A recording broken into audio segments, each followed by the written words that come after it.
Special Operations,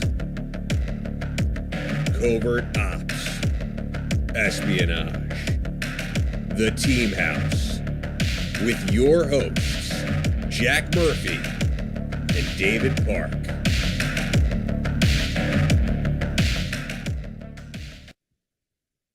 Hi, everyone. Welcome to episode 247 of The Team House. I'm Jack Murphy, here with tonight's guest, Zach Dorfman. Zach is a national security journalist, author of many great articles in the national security and espionage field.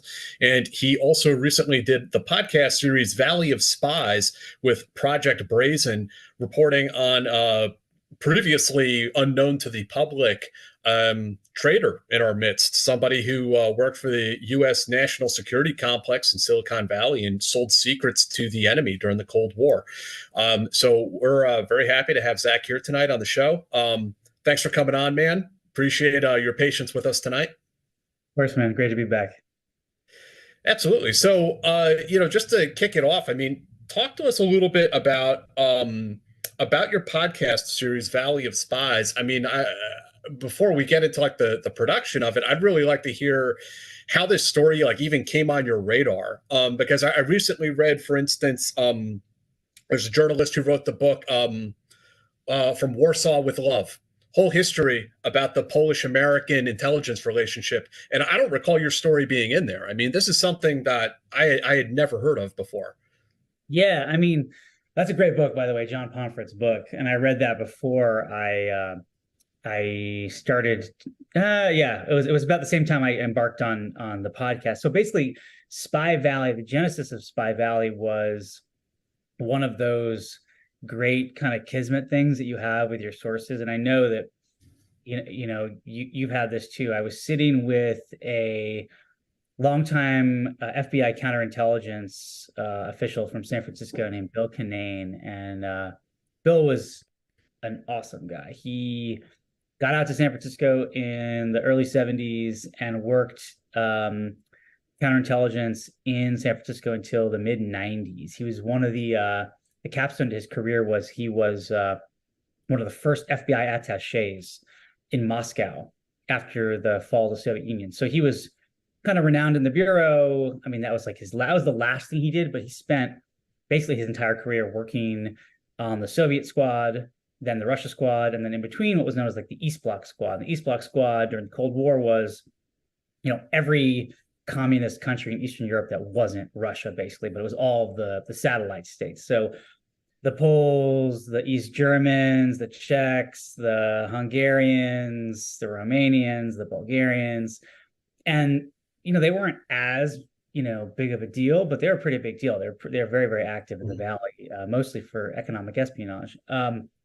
And Bill was awesome. He was an Irish guy from Park Slope who grew up in Park Slope, was a Marine, and then after he got out, he ended up in the FBI. He worked in New York for a while, and then he moved out to San Francisco in the early 70s. And Bill and I would have coffee from time to time, and we'd hang out, we would chat.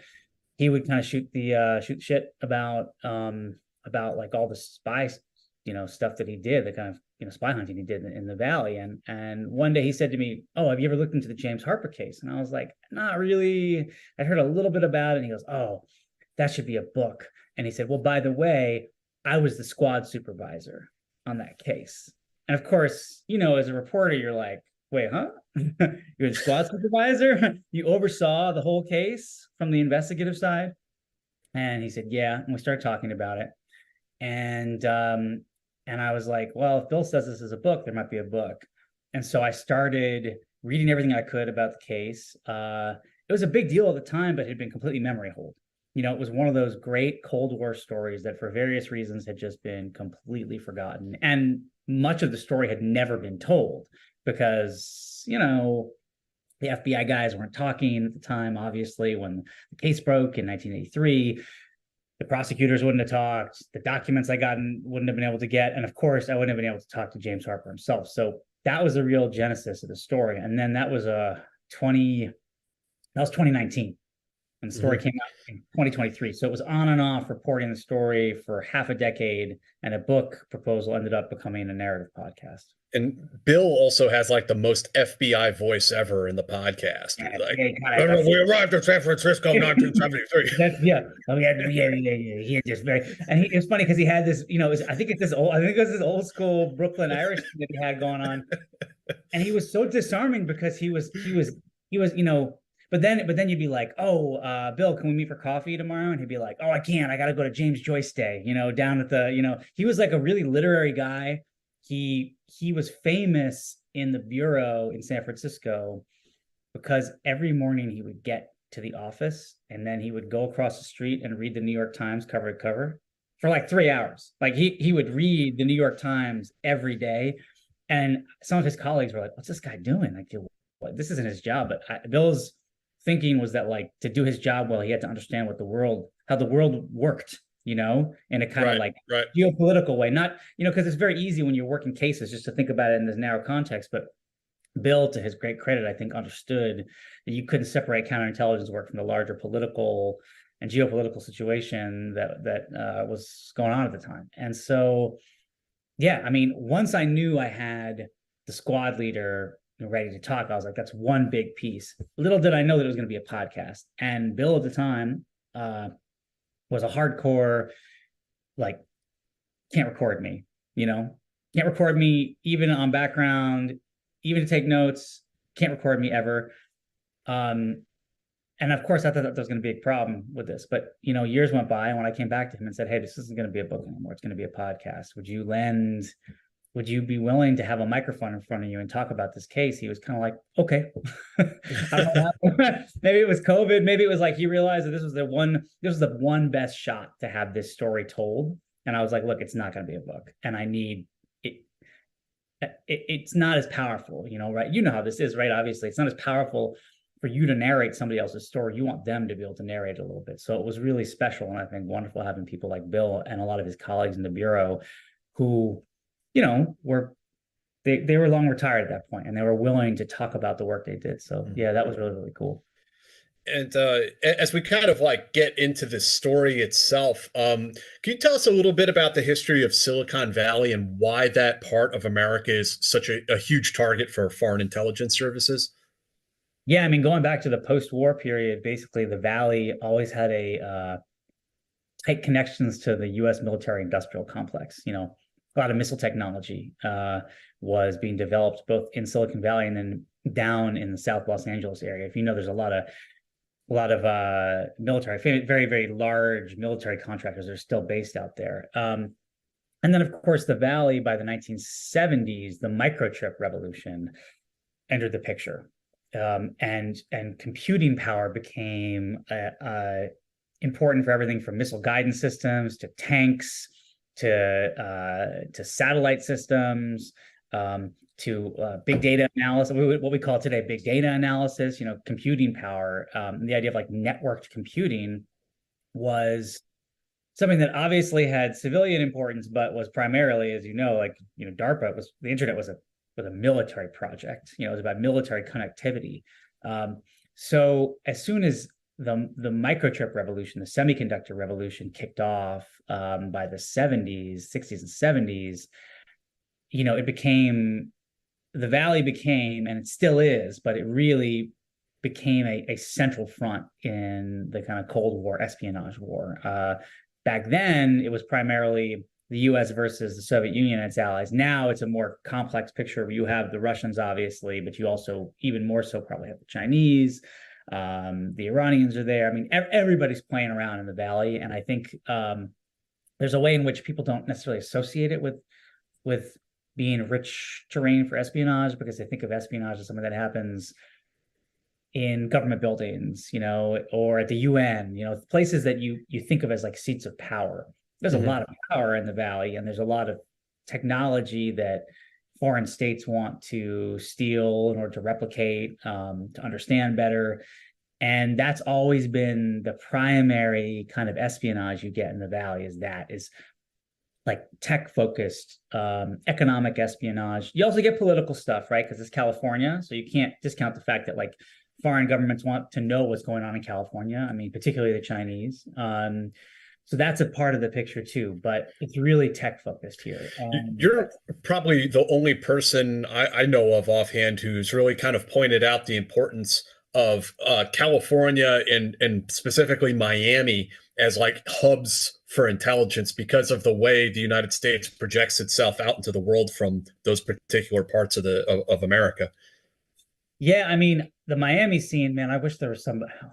I mean, if there's somebody out there, I apologize if I don't know them, but I'm not aware of any dedicated full-time intelligence reporter down in Miami. And the Miami Herald did amazing stuff back in the day.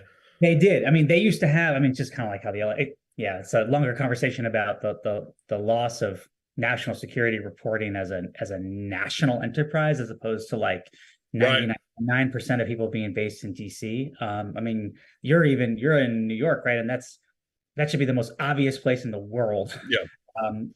For national security reporters to be playing around in, but it's so DC focused. I mean, Miami, obviously, not only do you have SOCOM in Florida, but you also have the Cuban and Venezuelan and Russians and the Russians down in Miami. There's always been a ton going on down there. I mean, what I'm more familiar with, of course, is the Bay Area scene. And look, there's always a data point that I was told by a former senior intelligence official that always stuck out to me, which was that the MSS had a unit, a political intelligence unit for two American entities. One was Washington, D.C., and the other one was California. Like they literally set up like a team or like a unit to understand politics in D.C. And then they're like, what's the only other place that we care enough? I mean, it's not like they don't care about what's going on in other states, but they literally set up a unit, for that. I mean, it is a top priority for them. And it's long been a priority for the Russians too. I mean, the Russians have been mucking around in California for a long, long time for all sorts of reasons, and it just never got. I think that's why also this case, the case in Spy Valley, kind of got forgotten. So it was a California case, right? And it wasn't a guy who was. It's not Hansen or Ames, right? It's not a guy who was an FBI agent, CIA officer. It's a dude who worked in high tech, whose girlfriend worked for a missile contractor, so and in a way though, it's actually more representative of where espionage is going or has gone, right? Where it's like, it may not always be that guy in Langley, right? It's probably going to be somebody with access to classified information of like a narrowly tailored type, but nonetheless has like crazy value, for states, right? I mean, that's the irony, right? Is that you have all these nameless buildings, these nameless companies, these tech firms that have classified contracts, and they're doing stuff that is like wild, that nobody really understands, and is kind of a softer target, right? It's much harder to walk into the Pentagon or to Foggy Bottom and like get what you want. Whereas like in the Valley, nobody really understands the kind of geography of the classified world in the Valley, right? It's not like you can point to 5 buildings and say they have these contracts. I mean, probably there's a couple of big firms, right? But like there's small firms all over the Valley that have some overlapping relationship to the Pentagon or the IC. And it's just, nobody really understands it. So it's not being guarded the same way. So tell us about John Harper. Who was this guy who's kind of the focal point of your story? So James Harper was a guy, he was a native Californian. He went through, he was trained in electronics by the military. He entered the military to try to avoid being drafted into Korea. So that places him in time, right? I mean, so he graduated in high school in the early 1950s. He wanted to basically choose where he would get routed, so he didn't end up like on the front lines, I guess. And he had a facility of electronics, and he was like a kind of like first generation archetype of a Silicon Valley entrepreneur, a dude who's like really, really good at math and science, really ambitious, really greedy, wants to strike it big, sees that like there's this kind of gold rush going on in San Francisco by the 60s and 70s, that first generation of like high-tech gold rush, guys who are just like, I can make millions in a few years, I can like hit it big, right? This guy thinks he's gonna like make it. And the process, he ends up, you know, working at these kind of storied valley firms. At some point, he has a clearance. He's working on missiles. He's working on missile-related technology. But then he's like, he does other stuff that's not classified. Ends up in Alaska for a bit, working on something called the White Alice Project, which was like setting up telecommunications relays in case the Soviets shot a, you know, ICBM or something. It was this, at the time, the technology required like actual physical relay systems from very, very rural parts of Alaska. So he went up to Alaska for a few years and did that. I mean, his whole life was kind of defined by the Cold War that way, like the intersection between high tech and the Cold War. So he does that. And then he does like non-classified contracts, but still in the high tech space. One day he decides, I want to strike out on my own. I want to do something. Apparently, he told me he had 4 daughters, and he told me one day he was watching one of his daughters at a swim practice, and he saw one with had a stopwatch, and he was like, "Why isn't there an electric stopwatch? Oh, I should invent the electric stopwatch." So he does. Like the main spy in this story in Spy Valley, James Harper, is like he is the inventor of the electric stopwatch. Like the digital stopwatch that we all use. Yeah, digital. Like it's literally called AccuSplit. It's a company that still exists. Digital stopwatch. I mean, and he starts the company up. It starts doing really well, but like Harper is a man of appetites, right? He's a cheat. You know, he was a compulsive gambler. He like partied really, really, really hard, and he embezzled funds from his company, and so he got kicked out of his company. He got kicked out of his own company, and this is by like the early 1970s. And when he gets kicked out of his company, he's like, "Shit, I got to find a way to make more money." And so he starts basically, he hooks up with a other Silicon Valley entrepreneur named Bill Hugel. And Bill Hugel was a kind of pioneer of the semiconductor industry in the Valley. And Bill Hugel at the same time had a secret. Bill Hugel's secret was that he basically was an agent of the Polish intelligence services, right? Like, which were then a core ally of Moscow. It was literally the Warsaw Pact, right? I mean, Warsaw. So like Bill Hugel was this kind of proto Valley libertarian guy who was like free love, like legalized pot, out of Vietnam, but also like free trade. And free trade for Bill Hugel also meant free trade with the Soviet bloc, because he just believed like there shouldn't be any prohibitions, impediments, impediments on him making money, right? And just, you know, for the, you know, your listeners, I mean, given who they are, they probably know all this, but like there's a lot of technology that is export prohibited, right? There's stuff that has dual use technology, which means that it has civilian purposes, but also potential military or intelligence purposes. Things like microchips, things like computer systems that would allow American adversaries to build better and faster supercomputers or missile systems. I mean, this is going on today, right? There's been a real squeeze both on the Chinese in terms of certain kinds of like computer technology, but then also the Russians now, particularly after the Ukraine war. That's why the Russians are ripping microchips out of washing machines and refrigerators, you know, because they can't get this technology other ways. It's kind of incredible. Well, this is the same case in the 70s, right? So Bill Hugel was not a traditional spy in the way that we think about spies, but he was an agent of the Polish intelligence services, and the Poles would get lists of high tech that they wanted from the KGB. The KGB would pass them a list. The list would be like, we want this kind of chip, this kind of chip, this kind of thing, this kind of thing. It's got a processing technology. We want a replicator of some sort, you know, all this stuff in the 70s. They'd hand it to the Poles. The Polish intelligence services would then hand those lists out to their agents. Can you get me X? Can you get me Y? And Bill Hugel was one of those guys, right? He was like a principal agent for the Poles.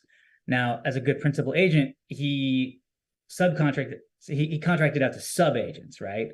And James Harper enters Bill Hugel's world and becomes a sub-agent. So he becomes a guy who works for Bill Hugel, finding technology that is technically illegal to export to the Soviet bloc. That's how he begins to get into spying. Again, it's interesting, right? Because it's not how we think of spies, right? It's adjacent to spying. It was illegal. I mean, Hugel knew he was working for like an adversary intelligence service. He knew that basically the computer chips and the material that he was providing was eventually going to make its way to Moscow. But it was like different, right? These guys looked at it as just another play, right? It was like the Silicon Valley idea of like, this is just another way to make money. To make money, and we're free traders. We're just advancing free trade. Like, we don't really care, beyond that. So that's how Harper got into that world. But of course, it didn't end there. Okay, Zach, I'm going to do this ad read real quick before we move on to the next point. Thank you to our sponsor for tonight's show. It's Factor. So this holiday season, you might be looking for nutritious, convenient meals to keep you energized on jam-packed days. Factor, America's #1 ready-to-eat meal delivery service, can help fuel up your breakfast, lunch, or dinner, and chef-prepared, dietitian-approved, ready-to-eat meals delivered straight to your door. You'll save time, eat well, and stay on track with your healthy lifestyle while tracking all your holiday to-dos. Too busy with holiday plans to cook, but you want to make sure you're eating well? With Factor, skip the extra trip to the grocery store and the chopping, prepping, and cleaning up too, while still getting the flavor and nutritional quality you need. Factor's fresh, never frozen meals are ready in just 2 minutes, so all you have to do is heat and enjoy.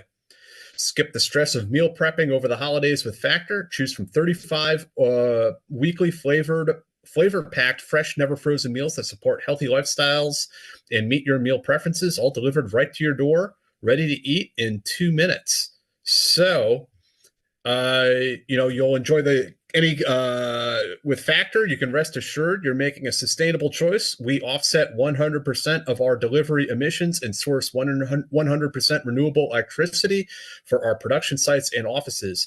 And this November, get Factor and enjoy eating well without the hassle. Simply choose your meals and enjoy fresh, flavor-packed meals delivered to your door, ready in just 2 minutes. No prep, no mess. So head to factormeals.com/teamhouse50 and use the code teamhouse50 to get 50% off.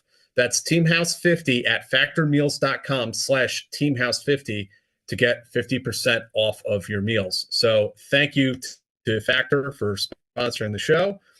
And Zach, so that's a little intro into who James Harper was and sort of his entry into the world of espionage. I guess, his erstwhile handler had identified him as someone who would be useful to him. Did he have to pitch him? Like, how did that work? Honestly, the way that Harper told it to me was just that, Bill Hugel, like these guys, you got to step back to it. These guys are all just drinking buddies, right? I mean, at the time, the Valley scene, there was like a couple bars down the peninsula from San Francisco in the heart of the Valley that was where all the entrepreneurs would just hang out. And it was like a really boozy scene, right? It was the 70s and 80s. Like, everyone was drinking a lot all the time, right? And so there was just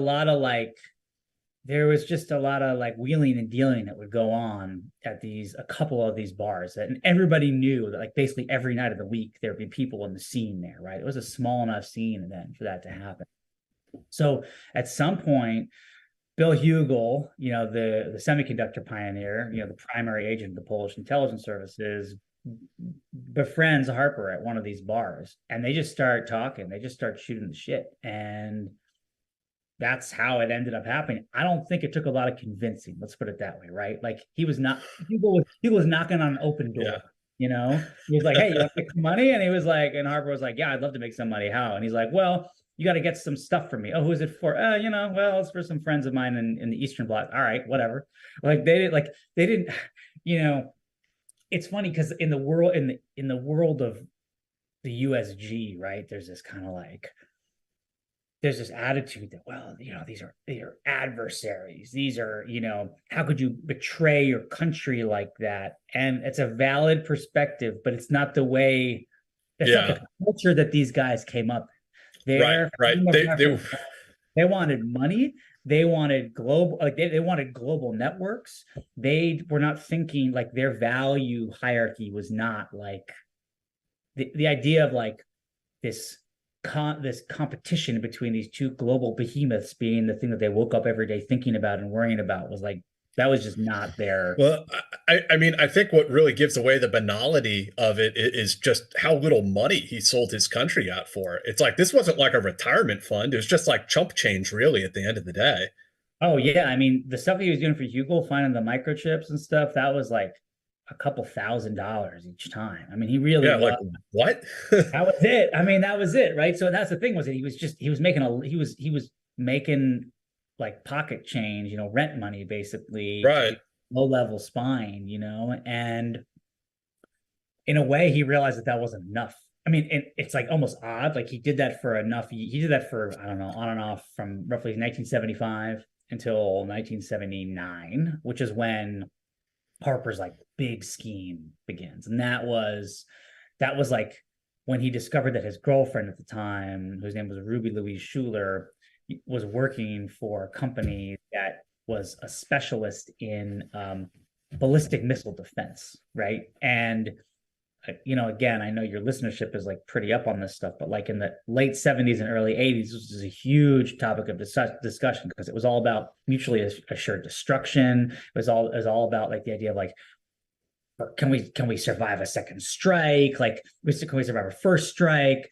And the idea that like American, like if the Soviets attacked first, America might be basically destroyed before we could counterattack, or could we actually stop many Soviet missiles from coming in? So there was a huge amount of money and energy and DoD projects put into trying to somehow destroy Soviet intercontinental ballistic missiles before they reached the U.S. mainland. And Harper's girlfriend, Harper didn't even know this. I mean, Harper was just like, oh yeah, cool. Yeah, you're an executive assistant to the president of this company down the valley. And she was like, yeah. And he's like, oh, what do they work on? Well, this and this. Oh, and also ballistic missile defense. And it was kind of like his ears perked up, you know, and he was like, wait, what? You're working on what? It's like, oh, are there classified contracts? Oh yeah, there's classified contracts. Well, where are the classified documents? Oh, they're in the safe. Oh, well, who has access to the safe? Oh, I do. You know, like that was literally it. He was like, I mean, and most people, right? You hear that and you're like, oh, that's good for you. Like, you know, that must be interesting work, right? But his thinking went right to, oh, I could steal those. Cash money. I could sell them for a lot of money because we're talking nuclear weapons documents, right? This is literally U.S. ballistic missile information, right? I mean, that is like, and it's stuff that was like, and Harper was an engineer, so he was a mathematician. He understood this, you know, these documents these aren't like analytic products, right? They're not things that have narratives, you know, it's literally documents of like mathematical formulas, right? And stuff about, you know, because ballistic missiles have to go into the atmosphere and come back down again. It's like they're highly technical, mathematically oriented. It's a mathematically oriented field that requires PhDs and engineers. And so it's like funny because for most of us, it's gobbledygook, right? I mean, for me, it certainly is. Like, you couldn't hand me a document and be like, is this interesting or valuable to you? I'd be like, I have no idea. Like, why would I know anything about that, right? But he knew. So he started going after hours. He and his girlfriend would go to her office, unlock the safe, look through the documents, take them back to their apartment and photocopy them, and then bring them back before the end of the night. And that's how they amassed like literally hundreds of pounds of missile related documents. Now he was like, I got to sell these now, right? I got to find a buyer. So he went back to his, you know, principal handler, this guy, Bill Hugel, also a Silicon Valley entrepreneur, and was like, can you broker an introduction to the Soviets or the Poles? And that's how he started. Like, he was fully self-actualizing, right? He didn't have somebody come up to him and be like, I heard you're having some money troubles, you know, like, or, you know what I mean? Or like, I heard your boss is a dick, you know, and like, wouldn't you like to show him by giving me some documents? Like, he initiated the entire process. You know, he was a a volunteer if there ever was one. He was a greedy guy who looked at spying the way he would look at any other kind of entrepreneurial Silicon Valley play.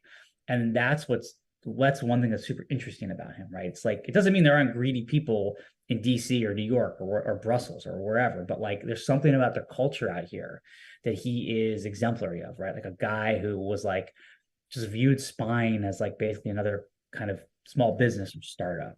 Yeah, he's not ideological. He's just a tech bro. Let's make some cash here. Let's do business. Yeah, he's 100% a tech bro. I mean, he literally was like he was a football jock in high school, and he loved like sports cars, and he was good at math and science, you know, in kind of like hands-on way. He's an engineer, like not a nerd at all, like big brawny dude, and was just a tech bro who decided to get into spying. I mean, and he brought that attitude, like kind of like tech bro, like like frat bro, tech bro vibe to spying. Yeah. And so did he make those introductions for him to, actual intelligence officers in the Eastern Bloc? Yeah, or Western Bloc? Yeah, no, Eastern Bloc. I mean, Hugel knew real players. I mean, Hugel's main contact was a very senior Polish intelligence officer he worked for it was like totally Soviet. He worked for the Polish Ministry of like Machine Industry and Tools, which is extremely like, Eastern Bloc ministry title. But he was a real player. I mean, this guy was a very senior intelligence officer who was undercover as a Polish government official in a different institution. And Hugo was like basically told Harper, "Hey, cool, I'll broker the intro, but I want a cut." Because everyone wants a cut, right? All these guys are viewing this again as a money-making opportunity. So they go to Europe and they talk it all out. And Harper brings a couple classified documents with him, or like he brings a couple documents, but he kind of makes almost like a skeleton key of like all the documents that he has, and with the description of them to be like, it's literally like would you like this, sir? Would you like this, sir? Would you like this, sir? Like it's like he's like, I have all this to offer you. What do you want to pay for it? And they make an agreement that Harper's going to come back with more documents. So the first meetings are happening in Vienna and in Warsaw. And that's how he starts. I mean, literally, this senior Polish intelligence officer, whose name was Sihodzin, says, "Let me talk to my people. I got to talk to my science guys, my S&T intel officers, because I don't know enough about this to tell you what the value is, and I'll get back to you." And they get back to them, and they're like, they said, "Oh, great. I want you to bring all of these documents back." And Harper wanted a one-time payout of $1 million. This is 1979, right? So that's worth about $4 million today. So that's a significant sum of cash. I mean, it's not a great fortune, but it's a fortune, especially a guy who was edging in on being broke. He looked at it as like, this is like it for me. I'm going to move down to Mexico or do whatever. Like I'm going to be done, right? I'm going to spy once, I'm going to be done. But of course, if you know anything about intelligence officers, they don't ever want that, right? They want to keep you on the hook.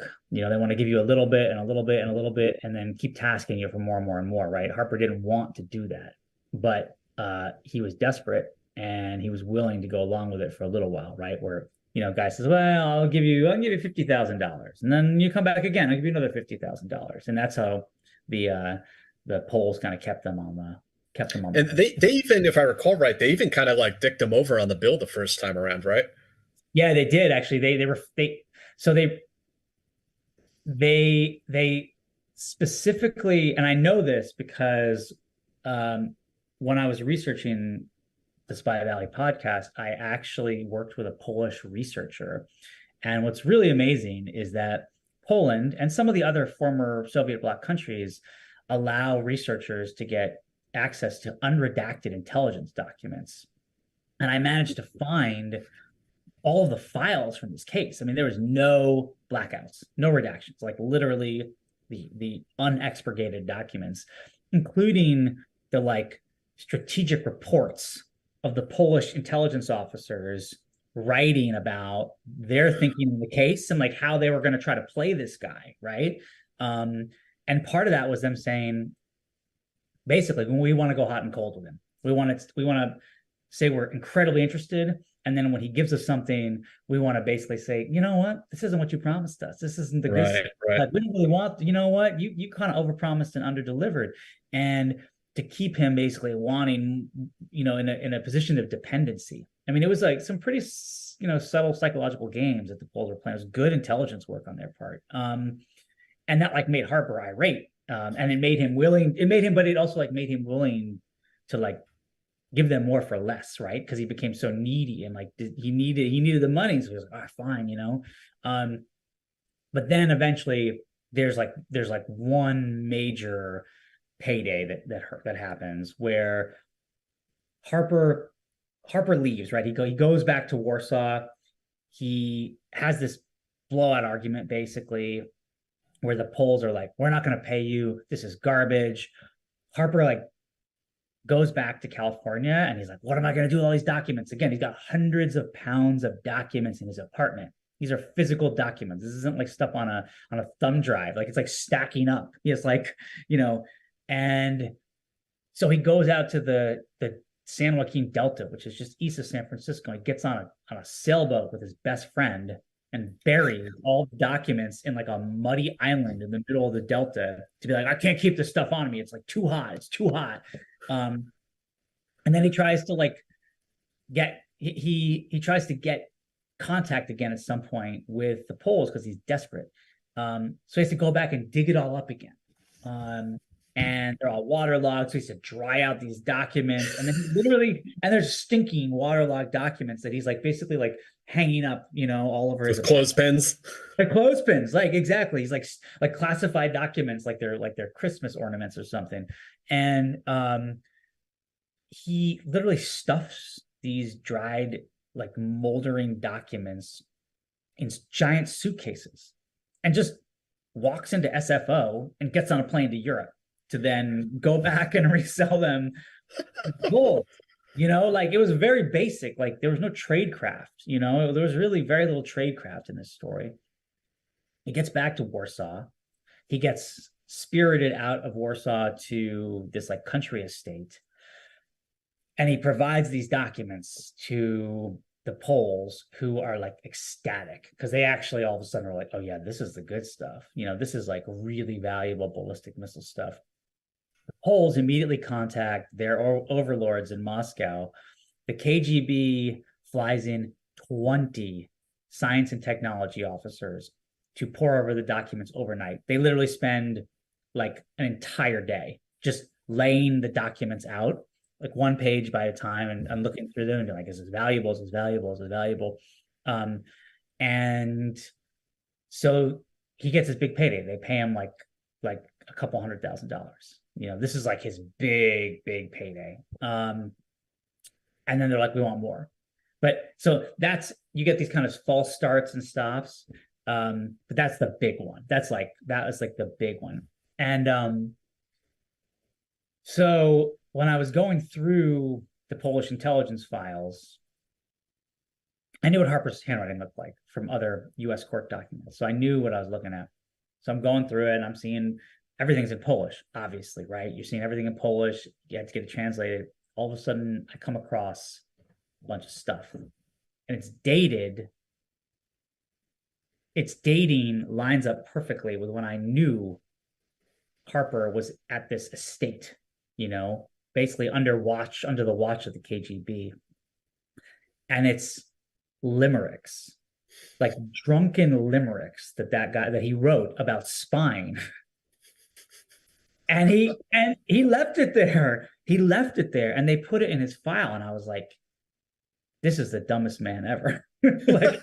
like literally the limericks were like, I'm sitting here by the fire thinking about spying. Like, it's like, I don't remember them by heart anymore, but like, if people are watching or listening, like listen to Spy Valley, the podcast. I mean, it's incredible, like he made up limericks about spying, and he left it there, and I was like, this is the best blackmail material that's like ever been made, you know.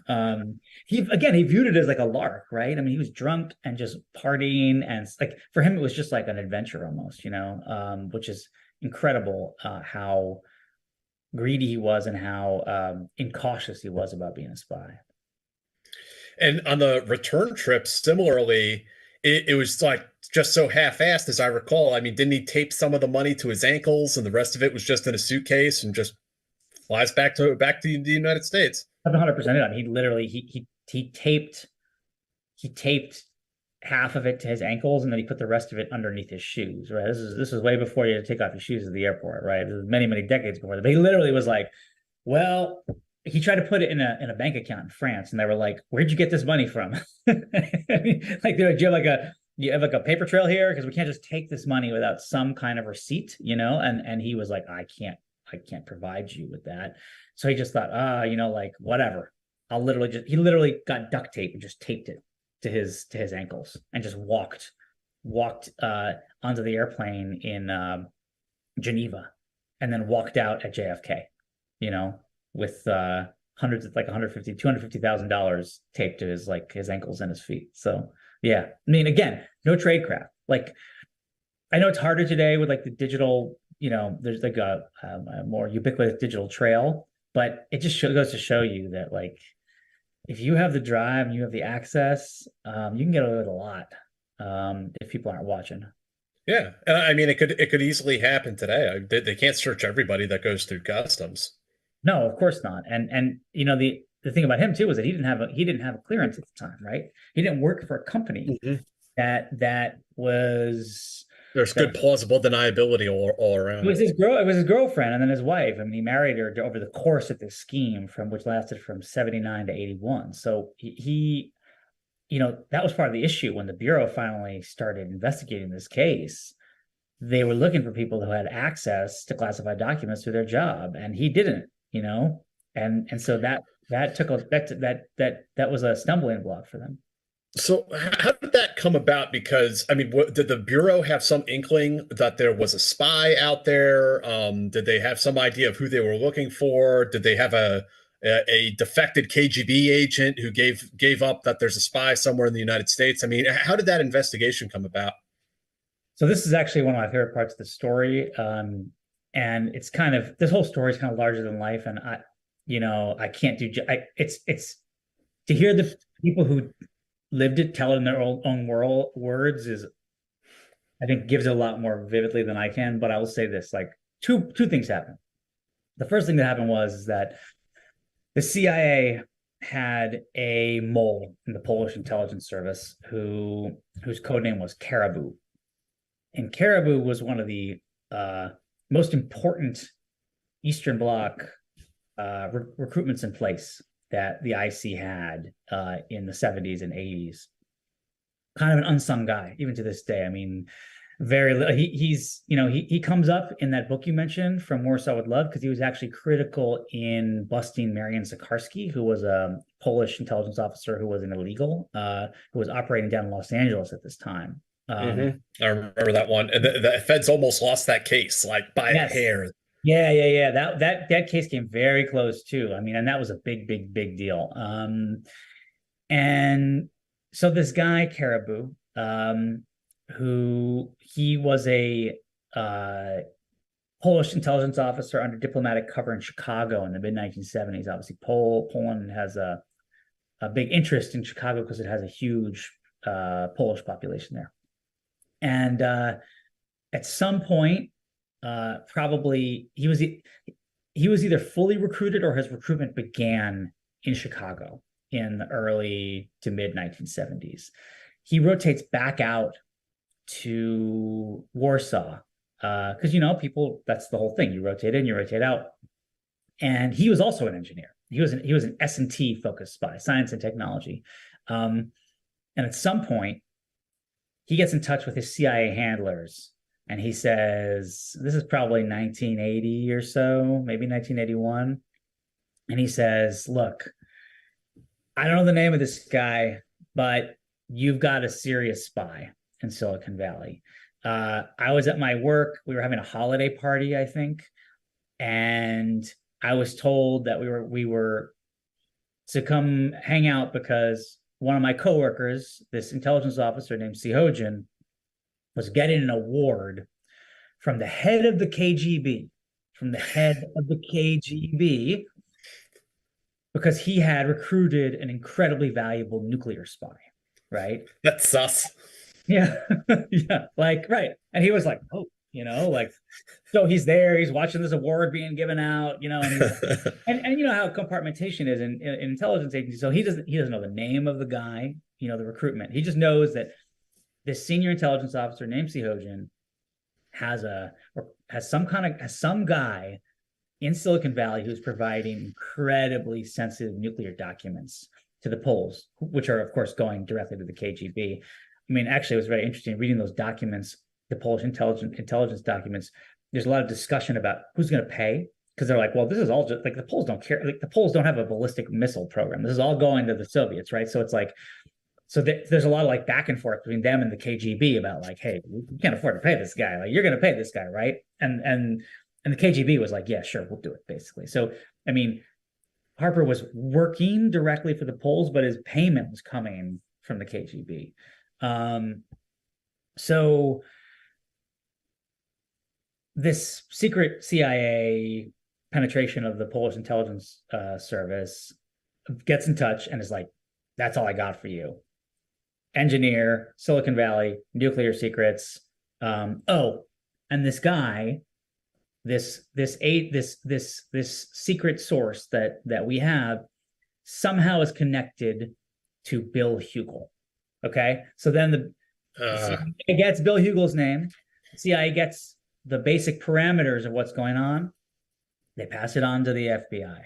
That's where like Bill Kinane and the rest that like they're like reading you get this highly classified memoranda that comes in, right? And it's like, here's what we know, like it's like a trusted source, whatever, says XYZ. You don't even get the name of the source necessarily at the beginning. You just get information that says X, Y, and Z from somebody that's like considered a very, very highly trusted source.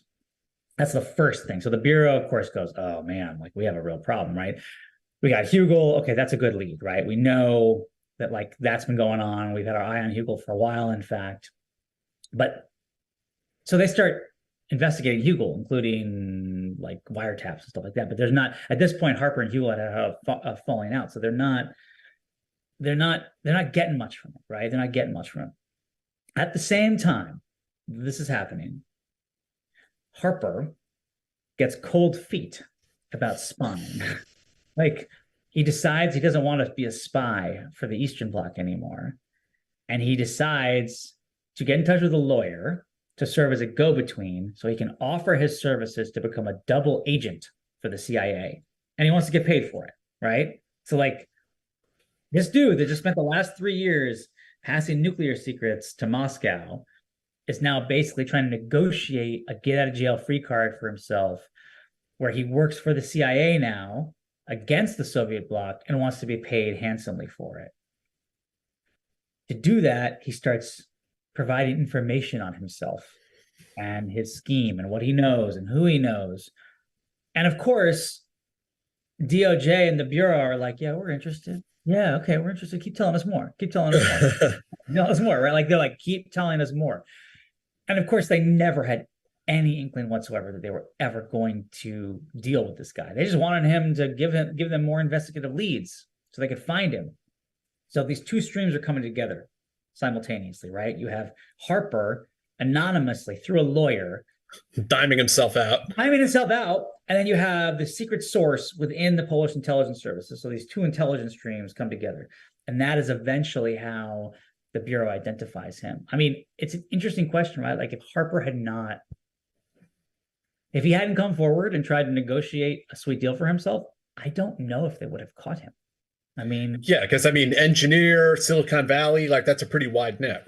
It's wide, and again, at that point, Harper and Hugel were not talking anymore, so there was no like Nothing on an open line, no mention of it. I mean, obviously, every time Hugel was like talking about somebody that he was wheeling and dealing with, they were like, we got to check up on that guy, you know? But Hugel wasn't talking about Harper at that point, you know? Hugel had moved on. He had other schemes going on. So, yeah, I mean, in the end, it was probably Harper that I mean, the Bureau definitely had to do some really good, solid investigative work to make those final leaps. I mean, Harper was never like, and my real name is James Harper. Like, they had to figure out who he was, and they did, because he started naming all these people that he knew in the valley around him. Right. And at some point, somebody he names is going, like, the Bureau would very gently start interviewing people in a way that didn't reveal what they actually wanted, right? Because they were afraid of spooking Right. the spy. They were like, we don't know who he is, and if we make it seem like we're asking questions about a potential spy, that guy might, take off and head to Moscow. We'll never hear from him again. So they very skillfully managed to get the name Harper out of one of his contacts in the valley without that guy in the valley knowing that they wanted to get in touch with him because of his spying, right? They were identifying him as a potential lead in that. And that's how they ID Harper. And then of course they got to open up an investigation on him. They got a FISA, they tapped his phone lines, they followed him around everywhere. And that was also hard because they didn't have, like, he wasn't necessarily talking about spying at that point either. So they had to build that case against him. And that was not easy to do, actually. And you said that in the interim, while they're listening in on Mr. Harper's life, that he had a very spicy lifestyle that he pursued. He had a very spicy lifestyle. He was a man of I don't know. He was a libertine, right? I mean, he was a total cheat. I mean, he liked to, like, booze it up. He would, like, get into hot tub parties with, like, Hugel back when they were still talking, and they would have girls. Like, it got. I think that there's a character in this story, and that character is basically booze, and like, a lot of the story can be explained or understood from the perspective of, like, dudes who were just drunk all the time and, like, just were, like, didn't care about, like, they were just like, caution to the breeze, don't care, like, I'm gonna go out and find some girls, I'm gonna go spy for the Soviet bloc, like, I'm gonna do whatever, like, they just didn't care. That was kind of his attitude. And so that really drove a lot of what he did, and Hugel too, honestly. I feel like he's almost like J. Edgar Hoover's, caricature of a communist spy, like just a total degenerate, even though he wasn't ideological. I mean, in fact, communist. He was like he would probably think of himself as the paradigm of a capitalist entrepreneur, right? He was like, I'm I'm here. I'm like, that's what I do. Like, I'm trying to find new angles. I'm trying to find new revenue streams. Like, I'm thinking outside the box. I'm not breaking things, right? Like, it's that Silicon Valley ethos of just like, like wheeling and dealing, right? These guys are far from communists. I mean, that's the irony, right? These guys, right? Yeah, these were really aggressive capitalist small businessmen who just viewed spying as another play, so he was very much that. I mean, he's an extreme example of that, right? Like, there are, of course, the vast majority of people in that world would not end up in that place, but he's a symptom of that culture out here. Mm-hmm. And so as this investigation is ongoing, how did they actually start to, like, zero in on him to the point that they're able to, make an arrest? I mean, it was just literally interviewing a guy very, very obliquely. And then they tap his stuff, like I said, and they try to they try to get a smoking gun, and that's, like, really, really hard. It's really hard for them to get a smoking gun. But they eventually decide that they have enough evidence to bring it to trial. There's a great story that's a near miss that Bill Kinane told me, where They're tapping his line, and they get a call. Harper gets a call from Europe, and it's like at 7, 8 p.m. at night. Gets a call from Europe, and it's a cutout for the Polish intelligence service, right? It's this woman who's a cutout who's like, "Oh, we miss you. We haven't heard from you in a while." Like trying to be oblique, but it's like obvious that they're talking spy talk, right? And Harper's like sloshed, like he is just drunk off his face. And so the cutout for the Polish intelligence service is like, here, let me give you my number. Call me back tomorrow, and we'll talk about getting you back out to Europe, And Harper says, okay, and he writes down the number. Well, he writes down the wrong number. Oh, he writes down the wrong number. So the Bureau is listening to him write down the wrong number. And the next day he gets up and he calls the wrong number. He calls the wrong number. And the Bureau is losing their mind. They're like, this is it. This is it. This is the call. This is him going to be talking about spying on the phone, tapped line. And he literally does not. And so he never calls the woman back. Because so the Bureau is like, how do we get him the number? Do we enter his apartment and somehow like put the number on the table so he'll call back? Like that's the level that this case was at. What really led them to decide to arrest him was that Caribou, the CIA mole within the Polish intelligence service, decides to defect for good. And that is in the summer of 1983, because the DOJ folks are getting a ton of pressure from the Bureau and the CIA to prosecute. The DOJ people are like, we don't have the evidence, and we don't want to risk arresting this guy and then losing this case. That would be a disaster for us, right? I mean, it's all where you sit in the government, right? If you're a prosecutor, you want to prosecute. If you're the FBI, you want to investigate and make an arrest. If you're CIA, you're playing the world of, cloak and dagger, spy versus spy. You want to get an American spy off the streets. It's part of this larger game, but you have no, you know what I mean? Like everyone was playing their role, right? Right. So at that time, Caribou is out of Warsaw. He is now under diplomatic cover. He's a spy under diplomatic cover in Stockholm, Sweden. He escapes with his family, gets exfiltrated out to the U.S., and the prosecutors think that, okay, great, like our star witness is here. He's gonna appear at trial, and we got this. We got this on lock. This is now, and Harper gets arrested in October 1983. So now that this star witness is here, this star CIA agent is now out of danger. He's now going to be resettled in the U.S. with his family, and we're gonna put Harper on trial. That's how the case all came together, was around this one key witness. Yeah, I mean, I've read cases, and I'm sure you have as well, where it seems like a pretty cut and dry, slam dunk case of espionage that you think, someone would get thrown in prison for quite easily. There's a handoff of money, there's an exchange of intelligence with a foreign intelligence officer, but that the bar to convict somebody of espionage is quite high in the United States. And, the feds lose a lot of these cases, as we've seen more recently with Chinese espionage. I mean, how did this one play out in a court of law? I mean, what was it? Was it a slam dunk case, or was it, kind of, hit or could it have gone either way? Well, I mean, it never. This is what is amazing about it, is they didn't have all the information that I've described. They didn't have at the time. They had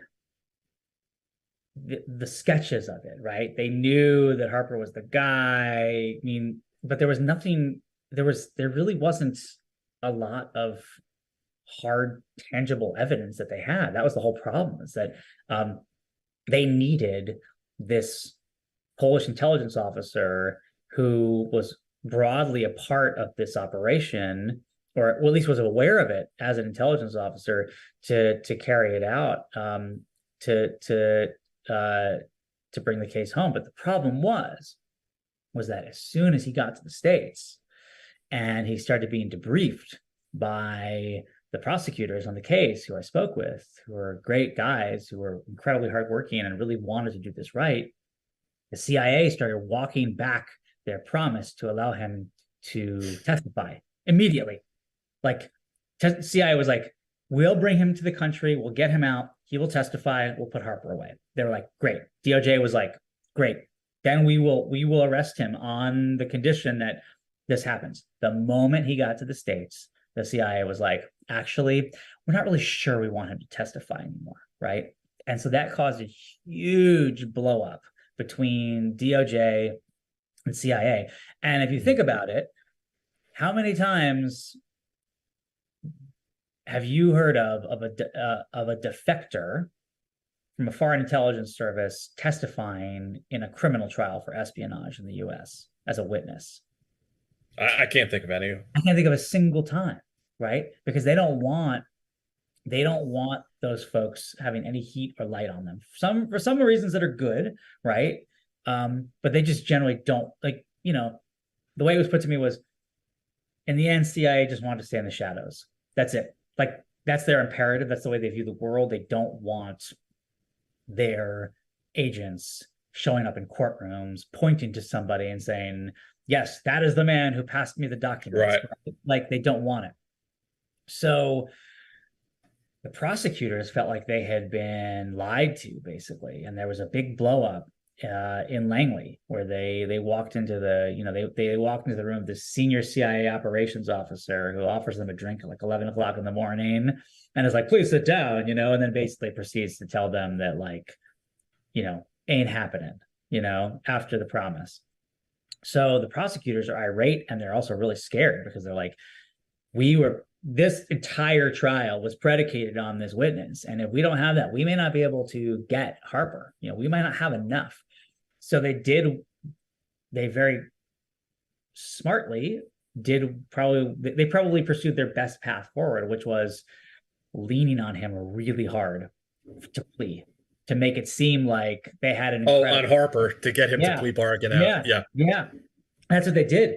They started walking in there like all piss and vinegar and telling him, like, you're gonna get the needle for this, you bastard. We're gonna put you away forever unless you plead guilty. So you better sign on the dotted line right now, or you're like, literally, a prosecutor says to me, like, your ass is grass, you're a dead man. That's it. It's done. Like, that's it. And it worked. It worked. And it worked because the prosecutors who worked the case were very, very smart, convincing people. And he's the kind of guy who saves his own skin every time. Exactly. Right? And also he got a judge who was a notorious hard ass whose name was Hangin' Sam Conti, because he was famous for basically asking for the death penalty for everything. He was like a truly crazy old school Law and Order judge. It was like Harper could not have gotten a worse judge. So, he gets into the courtroom and Sam Conti's like, what are you accused of? And it's like espionage. And he's like, are you pursuing the death penalty? And the prosecutor's like, no, So this is not the bleeding heart liberal California legislature we hear about nowadays. No, this was a Wild West. He was a Nixon appointee. Yeah. He was like, his nickname was literally Hanging Sam. Like, that was like, he was like an intense dude. So when the prosecutors get this guy, they realize, like, the judge is gonna scare Harper as bad as they could, and Harper, please, because at that point you can't get the death penalty for espionage anymore. Right. Yeah.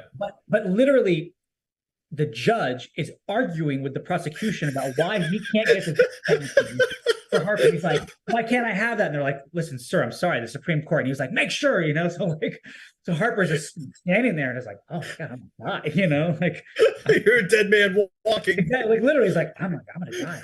So he decides to plea out, and he pleads out, and he thinks, all right, I'm gonna avoid the electric chair, and I'm gonna hopefully get a relatively lenient sentence, but he doesn't. Conti gives him the max, of course, which is a life sentence, and Harper spends 33 years in prison. He gets out in the mid-2010s, and I managed to reach out to him and get him to talk to me and tell me his life story. And for folks interested in listening to the podcast by Valley, I mean, that really is the heart of a lot of the story, is hearing about an American traitor in their own words. As difficult as that can be sometimes, it's also a really valuable and I think fascinating character study. Because Harper, he didn't lie to me and I tried to check every little detail I could about his case, and everything I could find was seemed like highly credible based on other sources, corroborating sources out there. And so he told me his whole story from the time he was a kid to his time as a spy. Yeah, there's a real aspect of like sociopathy and narcissism in that he's like, even after all of this, he's almost like bragging to you about what he did. I think it's a lot of it. Yeah, I mean, I think sociopathy is the right word for it. Extreme narcissism also. There were points where I'd ask him questions, and you're right. He was kind of like, well, I did this, and I did that, and this is how I got away with this. And like, I couldn't believe it. And all of a sudden I had all this money burning a hole in my pocket. Like he was, I think, proud of like cheating the system.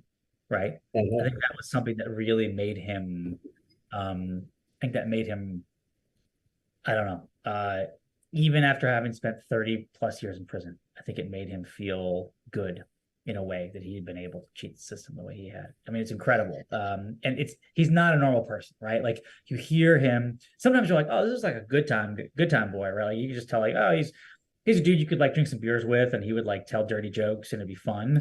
And then like it goes from that to like much darker, like real quick with him, where it's clear like, oh, I could see how you could be kind of like a charming sociopath. You told me like he was pimping out his wife at one point or something like that. That wasn't him. That was you. I mean, yeah, he wasn't doing that. What Harper did was, I mean, when his wife Ruby Louise Schuler was his co-conspirator and wife, the woman who worked for the company with the classified contracts, she was an extreme alcoholic. She was like basically dying of alcoholism by her like late 30s, like bedridden. And he would tell his like bedridden co-conspirator wife that he's going out for a jog. He'd be like, I'm going out for a jog, sweetie. And he had another girl like 5 blocks away, and he would just jog to her place and like do his thing. And then he would like come back all sweaty and be like, man, what a great jog, And like, that's the kind of level this guy was like operating at. Yeah.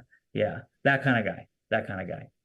And so what was his life like after prison? Sad. I mean, I don't know how else to put it. Sad. His life was sad. Yeah.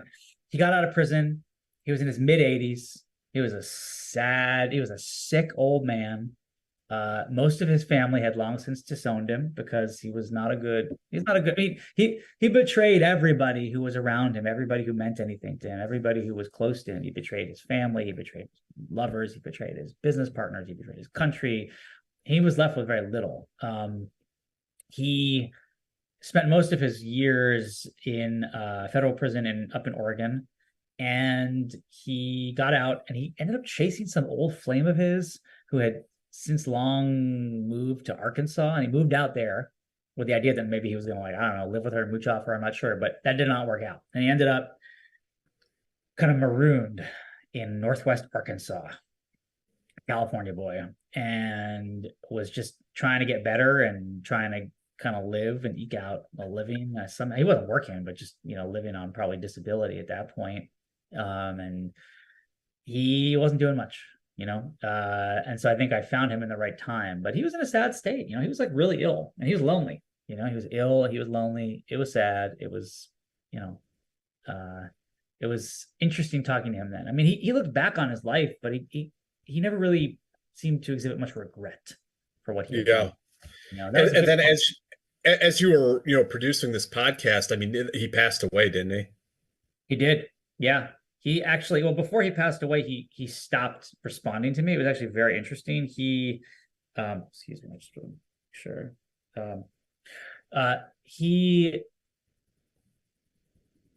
We would talk a lot and intensively, and we'd have these long conversations. He was like very, very exuberant, and then he would like just drop off the face of the earth. Like he would talk. I talked to him like twice a week for hours, and then all of a sudden he would just like stop picking up the phone. He was a very difficult interview that way.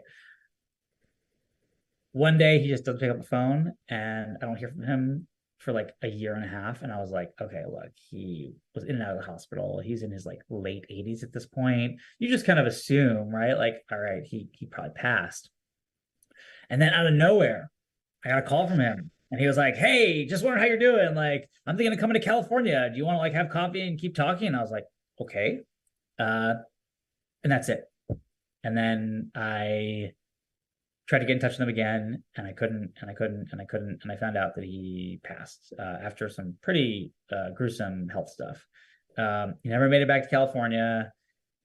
He died at age 89, I believe, and because he had served in the military, he is buried in a U.S. military cemetery in Northwest Arkansas, which is amazing, right? That the guy who like was a Soviet bloc spy just got like, because he used to be like, I gotta go to the VA to like do my PT, and I was like, what? He's like, yeah, like he's like, I get VA services, and I was like, oh yeah, all right, like, so what a world. Yeah, what a world, right? That's like a little irony at the end of that. So that's where he's buried. That's what happened to James Harper. So the podcast Spy Valley, I mean, it's really incredible because you're able to get the FBI side, you're able to get these through the archival research, some of the documents from the Polish intelligence service pre wall coming down, and then the man himself, James Harper. What was the response when this podcast came out? I mean, was there any interesting feedback you got from it, or any other sources that kind of popped out of the woodwork? I didn't have any sources that popped out of the woodwork. And so always what you want, right, as a journalist is like somebody's like, I have another amazing story from this time. Right. I mean, I will say like the most common response I got was kind of something you alluded to at the beginning of the interview, which is like, I had no idea that this happened, which is always as a journalist is like kind of great. You're like, good, like yeah, job. Like I've opened up a different world. Like I've peeled back like this crazy thing. And something you talked about maybe before we started the stream, which was almost the kind of like almost comedic, like Coen brothers burn after this thing, because that there is a real sense of the story that it's like it's very, very serious, but it's at the same time like undoubtedly a funny and bizarre story of like a guy, like kind of a crazy dude that did it was a terrible thing what he did, but it's also like a cast of characters that you can't believe are real, but it's like it's a very much a real story about real wild people doing some wild stuff, and they most of them face the consequences for it, but that was the primary reaction, was like, I didn't know they were spying in Silicon Valley, I didn't know about this story, and like I didn't know that like real life spy stories could be this funny. So well, no, I think it was great. I'm glad it worked out. And I hope people will go and check it out. So the podcast is Valley of Spies. You can find wherever Spy Valley, wherever podcasts are available. I actually just listened to it on YouTube. Found it on there. 6 episodes. Yeah, YouTube, Spotify, Apple Podcasts, Stitcher. Yeah, wherever you get your podcasts. It's 6 episodes. Each episode, I think, is like 30 minutes long. So I mean, you can listen to it over an afternoon if you want to. It's not like like some podcasts like this one sometimes where it's like 3-hour long shows. It's very listenable, and I hope you guys will check it out. So I mean, while we have you here, Zach, I have to probe the wire and see like what's next on the horizon for you.